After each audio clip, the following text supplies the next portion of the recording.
మనం మరోసారి ఆంధ్రప్రదేశ్ వెళ్దాం. మాజీ మంత్రి వైఎస్ వివేక హత్య కేసులో సాక్షిగా ఉన్న రంగన్న మృతిపై అనుమానాలున్నాయంటూ ఆయన భార్య సుశీల పులివెందుల పోలీసులకు ఫిర్యాదు చేశారు. దీనిపై అనుమానాస్పద మృతి కింద పోలీసులు కేసును కూడా నమోదు చేశారు.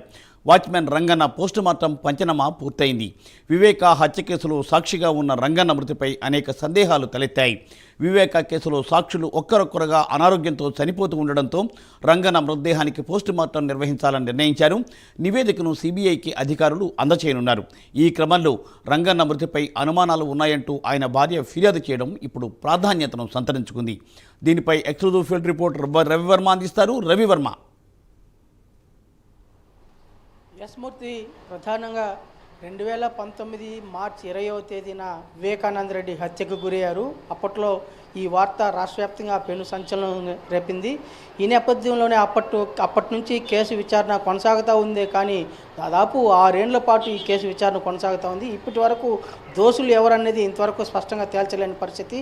సిబిఐ సిట్ని ఏర్పాటు చేసి దర్యాప్తు అయితే చేపడతా ఉంది. ఈ దర్యాప్తు నేపథ్యంలోనే సాక్షులుగా దాదాపు 2019 నుంచి ఇప్పటి వరకు దాదాపు 78 మంది సాక్షులను సిట్ అధికారులు, పోలీస్ అధికారులు అయితే విచారించారు. ఈ నేపథ్యంలోనే ప్రధానంగా అంటే 6 సాక్షులు ప్రధానమైన సాక్షులను అయితే పోలీసులు గుర్తించారు. వాటిలో దాదాపు వివేకానంద రెడ్డి ప్రధాన అనుచరుడైనటువంటి గంగాధర్, అలాగే వివేకానంద రెడ్డి మృతదేహానికి కుట్లు వేసినటువంటి వైద్యులు అంటే గంగిరెడ్డి, అలాగే అభిషేక్ రెడ్డి, అదే కాకుండా ఈ వివేకానంద రెడ్డి ఇంటి వద్ద వాచ్మ్యాన్గా ఉన్నటువంటి ఈ రంగన్న, అలాగే వివేకానంద రెడ్డి కార్ డ్రైవర్గా పనిచేసినటువంటి దస్తగిరి, అలాగే మరో ఇంకో డ్రైవర్ ఉన్నటువంటి సునీల్ యాదవ్, ఈ 6 మందిని ప్రధాన సాక్షులుగా కేసులో చేర్చారు అధికారులు.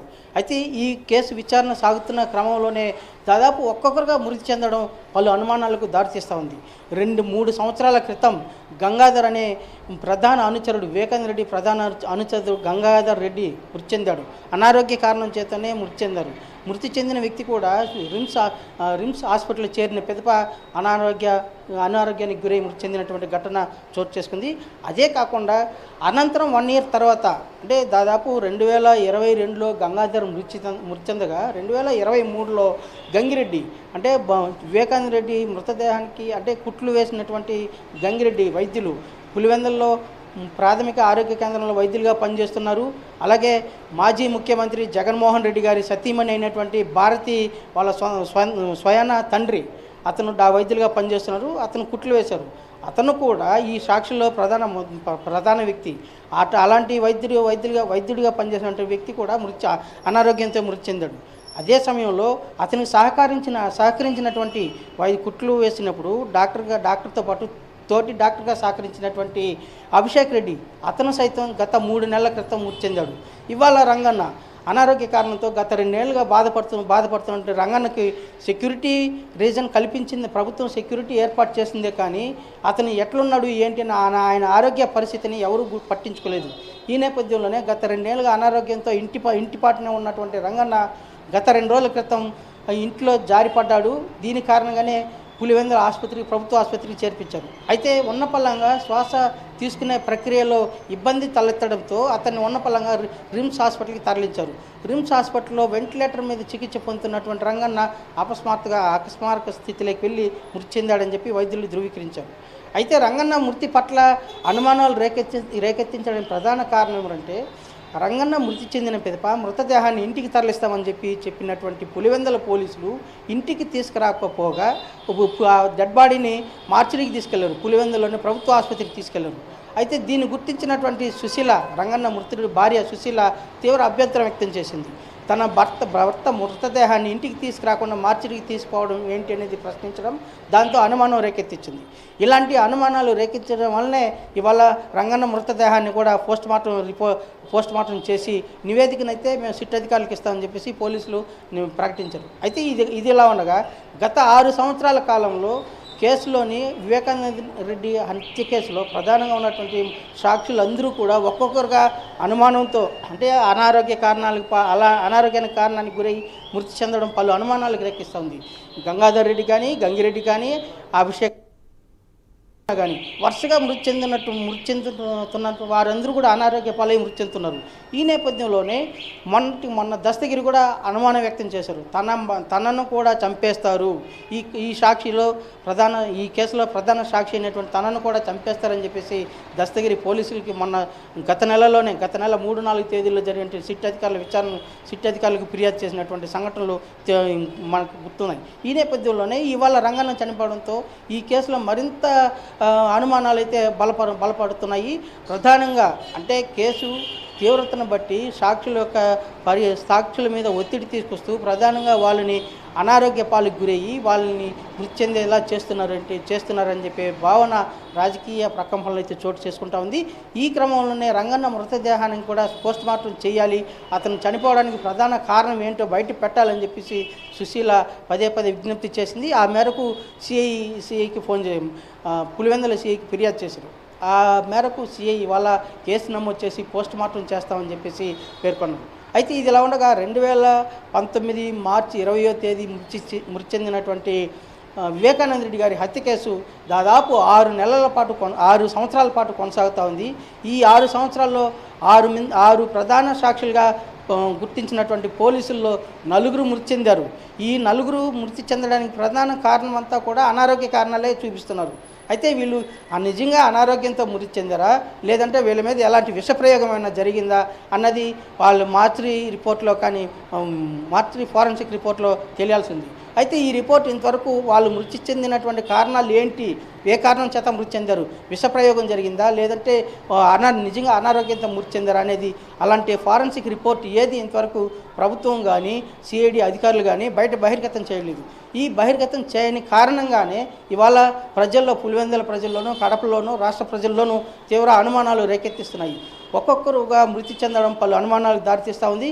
అదే కాకుండా దీని వెనక వివేకానంద రెడ్డి లాంటి పెద్ద మాజీ ఎంపీగా పనిచేసినటువంటి వివేకానంద రెడ్డి మృతి వెనక రాజకీయపరమైన కుట్ర దాగి ఉందని చెప్పే భావన మొదటి నుంచి ఉంది. దాని తోడుగా ఇవాళ ఒక్కొక్కరుగా మృతి చెందడం కారణంతో మరింత అనుమానాలు బలపడుతున్నాయి. గత 5 సంవత్సరాల్లో అంటే 2019 మార్చి 20వ తేదీన వివేకానంద రెడ్డి మృతి చెందితే ఇప్పటి వరకు దాంట్లో దోషులు గుర్తించకపోగా కేసు విచారణ సజావుగా జరగకుండా గత ప్రభుత్వం అడ్డుపొల్లు వేసింది. కోర్టుకి సహకరించకపోగా, సిట్ అధికారులకు సహకరించకపోగా, అంటే కోర్టులో సాక్షులను బెదిరిస్తూ, అలాగే కేసు విచారణకు సహకరించక పూర్తి కేసు విచారణనే వాయిదా వేస్తూ వాయిదాల ప్రక్రియ చాటుతూ గత 5 సంవత్సరాలు గత ప్రభుత్వ హయాంలో తీవ్రంగా అలసత్వం చాటింది. ఈ అలసత్వం చాటడమే కాకుండా కేసులో ఉన్నటువంటి ప్రధాన సాక్షులు కూడా ఒక్కొక్కరుగా మృతి చెందడం మరింత అనుమానాలు బలపడుతూ ఉన్నాయి. ఈ క్రమంలోనే ఇవాళ రంగన్న మృతి కూడా పలు అనుమానాలకు దారితీస్తూ ఉంది. ఆ క్రమంలోనే రంగన్న భార్య సుశీల పోలీసులకు ఫిర్యాదు చేసింది. ఇలాంటి వాటి మీద ప్రభుత్వం క్షుణ్ణంగా విచారణ జరిపి వాస్తవాలు బయట పెట్టాలి. అసలు మృతి చెందడానికి సాక్షులే ప్రధానంగా సాక్షులుగా ఉన్నటువంటి వాళ్ళే మృతి చెందడానికి ప్రధాన కారణం ఏంటి అంటే 2023లో ఒకరు, 2022లో ఒకరు, 23లో ఒకరు, మొన్న రీసెంట్గా 4 నెలల క్రితం ఒకరు, మళ్ళీ ఇప్పుడు ఒకరు, ఈ విధంగా 4 మృతి చెందుతూ ఉన్నారు. వీటి మీద కారణం ఏంటి, వీటిపైన పూర్తి దర్యాప్తు జరపాలని చెప్పేసి ఇవాళ సుశీల కూడా ఫిర్యాదు చేశారు. అయితే సుశీల ఫిర్యాదుకు ముందుగానే దస్తగిరి, ఆ కేసులో ప్రధాన సాక్షిగా ఉన్నటువంటి దస్తగిరి కూడా తన అప్రూవల్గా మారి తనకు ప్రాణహాని ఉంది, తనకు ఈ కేసుకి నేను సహకరిస్తానని చెప్పి చెప్పడంతోనే అతను కూడా చంపాలని చెప్పేసి ప్రయత్నం జరుగుతూ ఉంది, తన మీద కుట్ర జరుగుతూ ఉందని చెప్పి దస్తగిరి సైతం గత నెల జరిగినటువంటి సిట్ అధికారుల ముందు తను విజ్ఞప్తి చేశాడు. ఆ మేరకు ఫిర్యాదు కూడా చేశాడు. అయితే పోలీస్ అధికారులు ప్రభుత్వం పోలీస్ రక్షణ కల్పిస్తామని అంటున్నారు, కానీ ఏ స్థాయిలో వాళ్ళకి రక్షణ కల్పిస్తున్నారనేది పూర్తిగా స్పష్టత లేదు. అయితే ఇప్పటికప్పుడు రంగన్నకు కూడా పోలీస్ అధికారులు రక్షణ కల్పించారు. అయితే ఆ రక్షణ వాళ్ళ ఇంటి వరకే పరిమితం. రంగన్న అనారోగ్యాన్ని పాలైనాడు అని చెప్పేసి స్వయాన భార్య సుశీలనే 2 సంవత్సరాలుగా ఇంటికే పరిమితమయ్యాడు, అనారోగ్యానికి గురయ్యాడు, పోలీసులు కానీ ఎవరు కానీ సహకరించలేదు అని చెప్పేసి స్వయాన భార్య సుశీలనే ఫిర్యాదు చేసింది. అయితే సాక్షులుగా ఉన్నటువంటి ఒక కేసులో ప్రధాన సాక్షులుగా ఉన్నటువంటి వారికి రక్షణ కల్పించడంతో పాటు వారి ఆరోగ్య పరిస్థితిని కూడా పరిగణలోకి తీసుకోవాల్సిన బాధ్యత అటు ప్రభుత్వం మీద కూడా ఉంది. కానీ ఇట్లా ప్రభుత్వం పట్టించుకోలేదని చెప్పేసి ఆ సుశీల కూడా పేర్కొన్నారు. ఇలాంటి కారణాల చేతనే మృత్యువాత పడుతున్నారని చెప్పేసి ఓవైపు మరోవైపు ఆ భావన అయితే వినిపిస్తూ ఉంది. అయితే ఇదిలా ఉండగా గత 6 సంవత్సరాల కాలంలో వివేకానంద రెడ్డి హత్య కేసులో ప్రధానంగా ఉన్నటువంటి ముద్దాయిలు మృతి చెందడం తీవ్ర అనుమానాలకు గురవుతూ ఉన్నారు, అనుమానాలు వ్యక్తం చేస్తున్నారు. అయితే పులివెందల్లో అసలు ఏం జరుగుతూ ఉంది? ప్రధానంగా ఉన్నటువంటి వివేకానంద రెడ్డి హత్య కేసు నత్తనడకన సాగుతూ ఉన్నింది. గత 5 సంవత్సరాలు ఆ కేసు పూర్తి స్థాయిలో విచారణ జరగలేదు. విచారణ జరగకపోగా ముద్దాయిలు ఒక్కొక్కరుగా మృతి చెందుతూ ఉన్నారు. అసలు దీనికి కారణాలు ఏంటి అనేది పులివెందులలో కానీ కడపలో పెద్ద చర్చనీయాంశమైంది. ఈ నేపథ్యంలోనే రాష్ట్ర ప్రభుత్వం జోక్యం చేసుకొని ఇలాంటి వాటి పట్ల పూర్తి స్థాయి విచారణ జరిపి వాస్తవాలు బయటపెట్టాలి. అట్ ద సేమ్ టైం ఈ హత్యకు కారకులైనట్టు వారిని శిక్ష పడాలని చెప్పేసి ప్రధానంగా స్థానికులు అంటే పులివెందుల వాసులు, కడప వాసులు ప్రస్తావిస్తున్నారు, కోరుతున్నారు. ఆ మేరకు ప్రభుత్వం స్పందించాల్సిన అవసరం ఉంది. తీరా ఏ మేరకు వాళ్ళకి న్యాయం జరుగుతుందో, సుశీల అనుమానాలు ఏ మేరకు నివృత్తి అవుతాయో అనేది వేచి చూడాల్సిన పరిస్థితే ఉంది మూర్తి. రైట్ రవివర్మ, తప్పనిసరిగా మీరు చెప్పినట్టుగా ప్రభుత్వం ప్రజలకు నమ్మకం కలిగించాలి. ఏం జరుగుతోంది, ఇవన్నీ కాకతాళీయమా లేకపోతే అంటే కావాలని చేస్తున్నారో ఏంటనేది తెలియాలి. ఎనీవే దానికి ఒక మంచి ముగింపు వస్తుందని ఆశిద్దాం. Thank you.